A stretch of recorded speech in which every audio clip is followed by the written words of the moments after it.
उत्तर प्रदेश के मुख्यमंत्री योगी आदित्यनाथ ने कहा, ईरान, इजराइल और यूनाइटेड स्टेट्स के बीच चल रहे युद्ध से मिडिल ईस्ट, एशिया और लगभग पूरी दुनिया ही प्रभावित है। उस इलाके में हर कोई इससे प्रभावित है। प्रधानमंत्री के नेतृत्व में हम सुरक्षित हैं और बेखौफ अपनी विकास यात्रा को आगे बढ़ाने का काम कर रहे हैं। लेकिन अगर यह युद्ध लंबा चला तो हर कोई प्रभावित होगा। हमें इसके लिए मानसिक रूप से तैयार रहना होगा। हमें अफवाहों पर ध्यान नहीं देना चाहिए। हमने राज्य के अंदर व्यवस्था की है और जिला प्रशासन से एलपीजी सिलेंडर की होम डिलीवरी लागू करने को कहा है, जैसा कि एजेंसियां पहल करती थी। लेकिन कुछ लोग अफवाहें फैलाकर माहौल खराब करना चाहते हैं। भारत में सब ठीक है। ईरान और इजराइल के बीच में, ईरान और अमेरिका के बीच में जो युद्ध चल रहा है, पूरी मध्य पूर्व एशिया पूरा उससे प्रभावित है और पूरी दुनिया ही लगभग प्रभावित है। उस क्षेत्र में सभी लोग, हो सकता है कि अगर वहां युद्ध नहीं हो रहा होता तो रवि किशन यहां थोड़े होते, उस समय दुबई में होते। लेकिन वहां युद्ध है तो उन्होंने कहा चलिए समय है तो मैं भी सहजनवा चल लेता हूं, तो आज वो भी आपके बीच में आए हैं। लेकिन दुनिया में हाहाकार है, अव्यवस्था है, अराजकता है।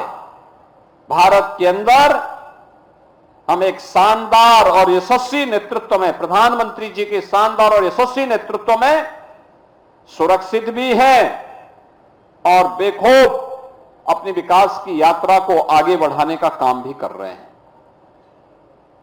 ये लगातार चल रहा है। लेकिन याद करिए, ये युद्ध लंबा खींचा तो प्रभावित तो हर व्यक्ति होगा। हमें मानसिक रूप से उसके लिए तैयार होना होगा। अफवाहों पे ध्यान नहीं देना होगा। जब आपत्ति आती है, कोई चुनौती आती है, चुनौती का मुकाबला करने के लिए व्यक्ति को सरकार के साथ मिलकर के कदम से कदम मिलाकर के चलने के लिए अपने आप को तैयार करना होगा। यही सच्ची राष्ट्रभक्ति होती है। जब हम सरकार के साथ किसी भी नेशनल इश्यू में मिलकर के काम करते हैं तो परिणाम हम सबके सामने आएंगे।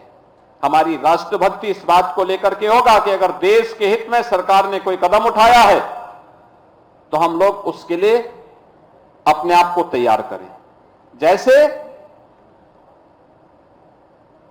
अब कोई भी रसोई गैस का सिलेंडर,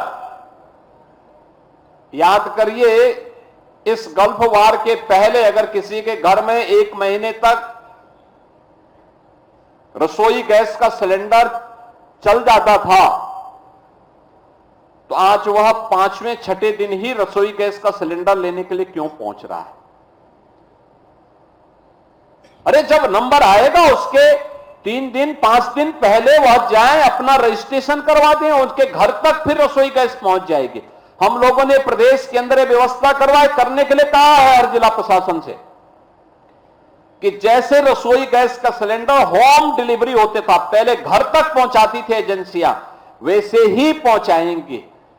लाइन लगाने की आवश्यकता नहीं है। लेकिन कुछ लोग हैं जो अफवाह फैला करके माहौल खराब करना चाहते हैं। कुछ लोग हैं अव्यवस्था पैदा करने का प्रयास कर रहे हैं। जब आपकी बारी आएगी आप तक रसोई गैस पहुंच जाएगी। जब आवश्यकता हो तभी आप डीजल लेने के लिए जाइए, पेट्रोल लेने के लिए जाइए। लाइन लगाने की आवश्यकता क्या? और अगर हम उतावलेपन में, अफवाह में आकर के इस प्रकार के किसी दुष्प्रचार और किसी अफवाह के चक्कर में पड़ते हैं तो लगता है हम लोगों की राष्ट्रभक्ति पर लोग संदेह करेंगे। इसलिए बहनों और भाइयों, ये तो हमें सतर्कता रखनी होगी। हमें अपने राष्ट्रीय नेतृत्व को इस बात के लिए धन्यवाद देना चाहिए। भारत के अंदर सब कुछ अच्छा है। उत्साहपूर्ण माहौल में उत्सव मनाए जा रहे हैं। वासंतीय नवरात्रि के कार्यक्रम हो रहे हैं। कल रामनवमी है। रामनवमी का कार्यक्रम उत्साहपूर्ण तरीके से 12 बजे श्री राम जन्मभूमि पर सूर्य भगवान भी भगवान राम का राज तिलक करेंगे।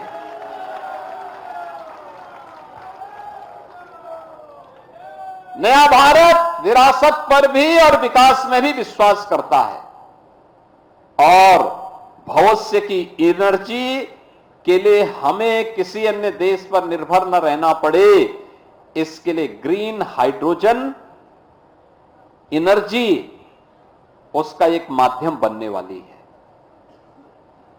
एक माध्यम बनने वाली है। और उसी के लिए एक हम लोगों ने सेंटर ऑफ एक्सीलेंस के लिए मदन मोहन मालवीय टेक्निकल यूनिवर्सिटी को पैसा उपलब्ध करवाया है। उस टेक्नोलॉजी को लाने के लिए अभी हम लोग जापान भी गए थे। जापान के साथ हमारी बातचीत हुई है। जापान इस टेक्नोलॉजी में काफी एडवांस स्टेज में है। हम उनको मिलकर के इस कार्यक्रम को आगे बढ़ाएंगे और टेक्नोलॉजी को आने में थोड़ा समय लगता है। इनोवेशन को रिसर्च एंड डेवलपमेंट में बदलने में कुछ समय लगता है, लेकिन युवाओं के अंदर जो आइडियाज हैं उसके लिए एक प्लेटफॉर्म देने का काम सरकार कर रही है।